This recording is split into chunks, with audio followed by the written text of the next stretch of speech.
నేను జిఆర్ మహర్షి. రామ్ గోపాల్ వర్మ గారు ఇప్పుడు పూర్తిగా హాట్ టాపిక్గా ఉన్నారు. ఎక్కడ చూసినా ఆయన ఆయన గురించే ప్రస్తావన నడుస్తూ ఉంది. నిజానికి మంచి కామెడీ చేస్తున్నారు ఆయన. చాలామందికి తెలియదు కానీ అంటే ఆయన ఎప్పుడు కూడా హారర్ సినిమాలు తీశారు, లేకపోతే యాక్షన్ సినిమాలు, క్రైమ్ సినిమాలు ఇలా తీశారనే చెప్పుకుంటూ ఉంటారు. కానీ ఆయన హిట్స్ అన్నీ కూడా శివ దగ్గర నుంచి అన్నీ, కానీ మంచి కామెడీ తీస్తారు ఆయన. మీరు క్షణక్షణం చూస్తే అది నిజానికి ఏదో ఒక థ్రిల్లర్ సినిమా లాగా అనిపిస్తుంది, కానీ ఆయన రెండో సినిమా అది. ఆ సినిమా అంతా కూడా చాలా సెన్సిటివ్ కామెడీ ఉంటుంది. అదేవిధంగా అనగనగా ఒక రోజు అనే సినిమా ఉంది, అది కూడా క్రైమ్ రిలేటెడ్గానే ఉంటుంది, కానీ మంచి కామెడీ ఉంటుంది ఆ సినిమాలో. బ్రహ్మానందం గారిది ఇదంతా. ఆయన తీసిన అద్భుతమైన సెటైర్ ఒకటి ఉంది, ఆ సినిమాని ఎవరు పట్టించుకోలే పాపం. అది సీరియస్ సెటైరు. అది ఆ సినిమా అర్థం కాకపోవడం కూడా ప్రేక్షకులకి ఆయన ఆయన మైనస్ పాయింట్ ఏం కాదు, ఆయన అద్భుతంగా తీశాడు, కానీ ప్రేక్షకులకు అర్థం కాలేదు. ఆ సినిమా ఏంటంటే కథా సినిపే దర్శకత్వం అప్పల్ రాజు అని ఒక సినిమా ఉంది, సునీల్ గారు హీరో దాంట్లో. సినిమా మీద, సినిమా నిర్మాణం మీద, సినిమా కథల మీద అంత అద్భుతమైన సెటైర్ తీసిన వాళ్ళు చాలా అరుదుగా ఉంటారు.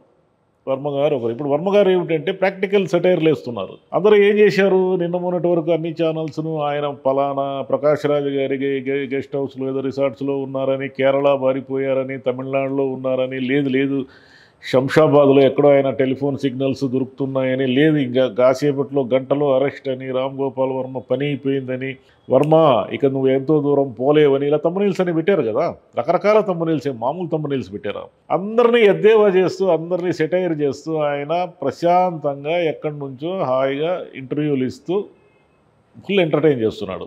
అంటే ఏమిటి మరి ఆయన అరెస్టుకు వస్తే మనం ఎంటర్టైన్మెంట్ అంటున్నామంటే, ఆయన ఏది చేసినా అలాగే చేస్తారు. సెన్సేషన్ చేయడంలో ఏది చిన్న విషయమైనా పెద్ద విషయమైనా ఆయనంత గొప్పవాళ్ళు ఎవరు లేరు. ఇప్పుడు ఏమిటి వర్మగారి ముందు ఉన్న రెండు ఆప్షన్స్ ఏమిటి?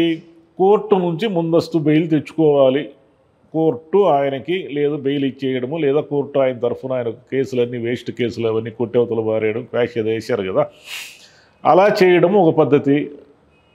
కోర్టు ఒకవేళ ఈయనకు సంబంధించిన బెయిల్ అంగీకరించలేదు, కొట్టేసింది అనుకుందాం. అప్పుడు ఆయన ఏం చేస్తారు?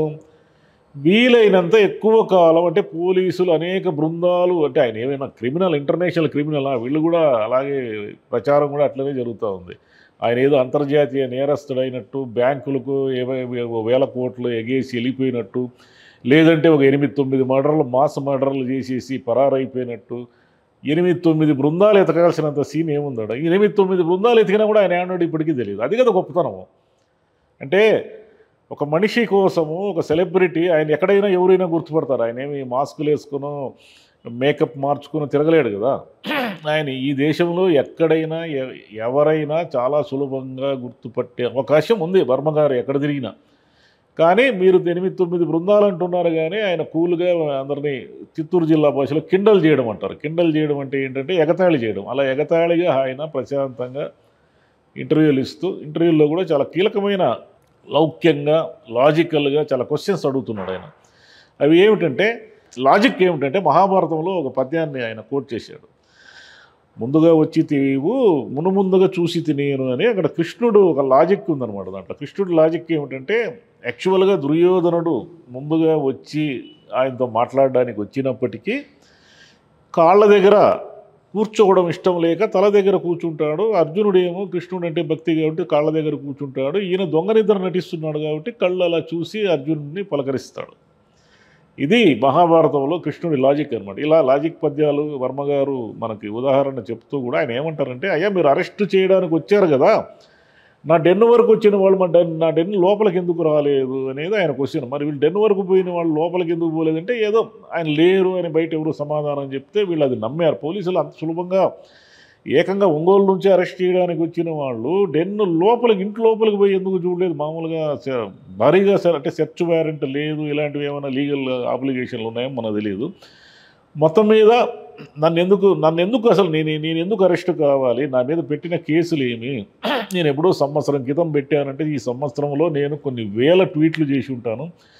మీరు పెట్టిన కేసు నేను చేసిన ట్వీట్ అవునా కదా కూడా నాకు తెలియదు. ఎలా గుర్తించాలి? నేను గుర్తించే అవకాశం కూడా లేదు.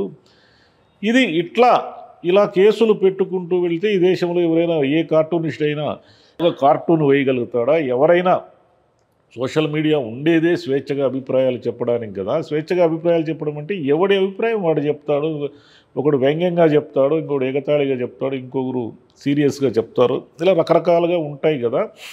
మరి అందరి అభిప్రాయాలని ఆమోదించడమే ప్రజాస్వామ్యం అయినప్పుడు నేనేం చేసిన అంత పెద్ద బ్లండరు మిస్టేక్ ఏముందో నాకు అర్థం కావడం లేదు. బట్ లీగల్గా నాకున్న స్కోప్ ఏంటి, లీగల్గా నేను ఎంత దూరం పోగలను, ఎంతవరకు వెళ్ళగలను, ఎలా చేయాలి అనే దాని గురించి నేను ఆలోచిస్తున్నాను. లీగల్గా తప్పనిసరి నేను నా అరెస్ట్ని తప్పనిసరి అయితే నేను లీగల్గా కోర్టుకు లొంగిపోవడానికి లేదా అరెస్ట్ కావడానికి కూడా సిద్ధమే. నేనేం అరెస్టులకు భయపడేది కాదు, ఎక్కడ పారిపోయింది లేదు. ఎక్కడ పారిపోయినా నేను నా ఫోన్ స్విచ్ ఆఫ్ చేసుకోవడం అంటే మరి విపరీతంగా పరామర్శలు అవి వస్తా అంటే ఏం చేయాలి, స్విచ్ ఆఫ్ చేసుకోకని కూడా ఆయన లాజికల్గా మాట్లాడాడు. లాజికల్గా ఏం మాట్లాడినా అక్కడ ప్రాబ్లము లాజిక్కి సంబంధించింది కాదు, ప్రాబ్లం చట్టానికి సంబంధించింది.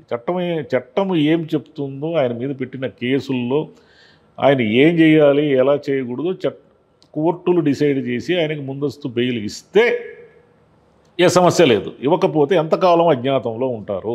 1 నెల, 2 నెలల, 3 నెలల అంటే పోలీసులు ఆయన మీద పెట్టిన కేసు తెలుగుదేశం కూటమి ప్రభుత్వం ఎందుకు పెట్టింది ఆయన మీద అంటే గతంలో ఈయన తమకు వ్యతిరేకంగా పనిచేశాడు కాబట్టి, ఈయన ఒక సినిమా తీశారు కాబట్టి ఈయన ఎప్పుడు ఎగతాళిగా ఏవో పోస్టులు పెడుతూ ఉండేవారు కాబట్టి అది మనకు తెలుసు కదా.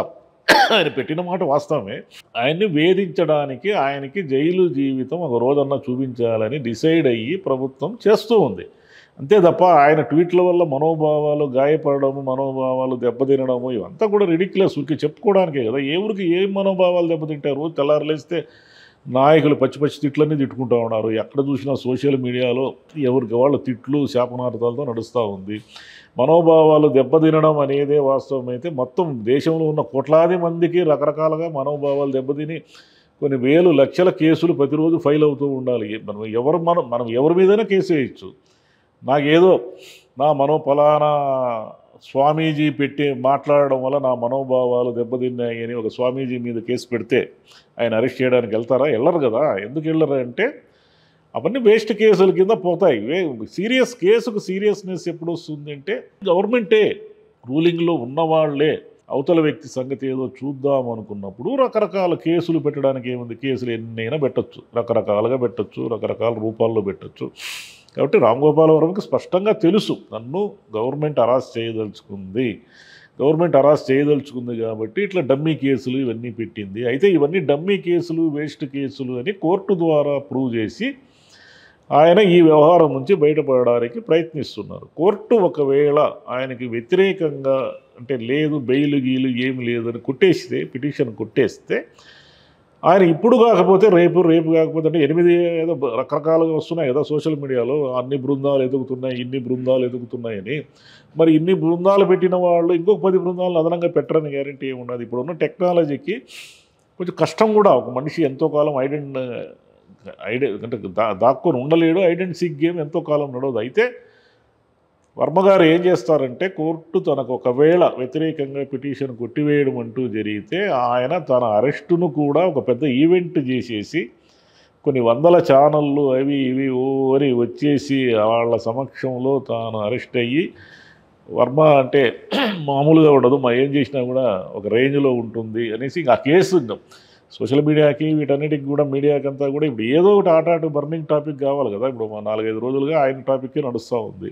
కాబట్టి ఎవరో ఒకరు ఏదో ఒకటి మాట్లాడడం, అనుకూలంగా ఉండేవాళ్ళు అనుకూలంగా మాడతారు, వ్యతిరేకంగా ఉండేవాళ్ళు వ్యతిరేకంగా మాడతారు. రామ్ గోపాల్ వర్మని ఎలాగైనా అరెస్ట్ చేయాలి, అతను పిరికి పందా పారిపోయాడు, ఎక్కడో అజ్ఞాతంలో తిరుగుతున్నాడు, అతను నిజంగా భయం లేకపోతే అతను ధైర్యవంతుడైతే వచ్చి పోలీసులు లొంగిపో, లేదంటే నీ కేసు ఏందో తేల్చుకో, విచారణకు హాజరుగా అని కొన్ని ఛానల్స్. ఏమి లేదు, ఆయన ఏమి ప్రశాంతంగా ఉన్నాడో, ఇంటర్వ్యూలు కూడా ఇస్తున్నాడు, కావాలంటే చూడండి మా ఛానల్ అని కొంతమంది. ఇలా అయితే ఆయన పర్పస్ ఒకటి నెరవేరింది. ఆయన ఏం చేసినా కూడా, ఆయన మాట్లాడినా, ఒక పుస్తకం రాసినా, లేదా ఒక ఇంటర్వ్యూ ఇచ్చినా, ఏం చేసినా అంటే ఆయన సినిమాలు తీసి మంచి సినిమాలు తీసి అవి సక్సెస్ అయ్యి ఆడడం మానేసి చాలా కాలం అయింది. కాబట్టి ఆయనలో ఉన్న గొప్పతనం అండి ఏమంటే ఎప్పుడు ఏదో ఒక న్యూస్లో, ఎప్పుడు సెన్సేషన్గా, ఎప్పుడు కరెంట్ టాపిక్స్లో ఉండడం అనేది అది చాలా అరుదు. ఎందుకంటే చాలామంది డైరెక్టర్లు ఒక దశ దాటి వాళ్ళకి ఫెయిల్యూర్స్ ఎదురైన తర్వాత ఫేడౌట్ అయిపోయి ఏదో కృష్ణారామ అనుకుంటూ అప్పుడప్పుడు ఈ యూట్యూబ్ ఛానల్లో ఇంటర్వ్యూలు ఇస్తూ అలా కనిపిస్తారే తప్ప ఎప్పుడు నిరంతరము ఏం మాట్లాడినా ఒక సెన్సేషన్, ఏం చేసినా సెన్సేషన్ చేస్తూ ఉండడం అనేది వర్మగారికి మాత్రమే సాధ్యమైంది. అది చాలా అరుదది. ఎందుకంటే ఇండియాలో ఇన్ని భాషల్లో అంటే హిందీలో మంచి మంచి సినిమాలు తీశారు ఆయన, తెలుగులో తీశారు. ఇన్ని సినిమాలు ఎంతోమంది అమితాబ్ లాంటి నటులతో పనిచేశారు. ఆయన రెండో సినిమానే శ్రీదేవి గారితో పనిచేశారు. ఫస్ట్ సినిమా నాగార్జున గారికి సూపర్ హిట్ ఇచ్చారు.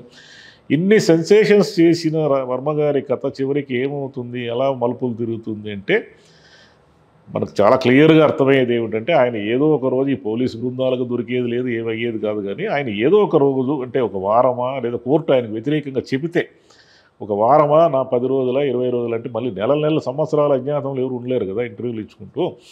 అందుకని ఆయన ఖచ్చితంగా తాను పోలీసు విచారణకు హాజరు కావడం అనేది ఒక పెద్ద సెన్సేషన్గా మార్చేసి మొత్తం న్యూస్కి, మీడియాకి, యూట్యూబ్ ఛానళ్ళందరికీ కూడా రకరకాల థంబ్నెయిల్స్ పెట్టుకునే అవకాశాన్ని ఇవ్వబోతున్నాడు. Thank you.